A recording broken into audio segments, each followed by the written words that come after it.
läheisyydessä? No, ajan BMX-pyörällä siihen asti, kunnes on pimeää.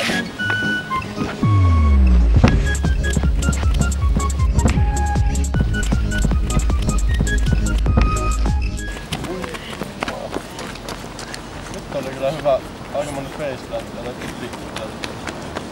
Mut joo, hei. Niinku kahtonen, vissiin se ei tuu läpi meitä. No, niinku pois. Kotiin päivänä.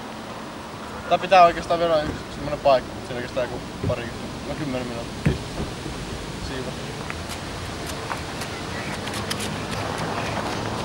Joo, oot sä kotona itse?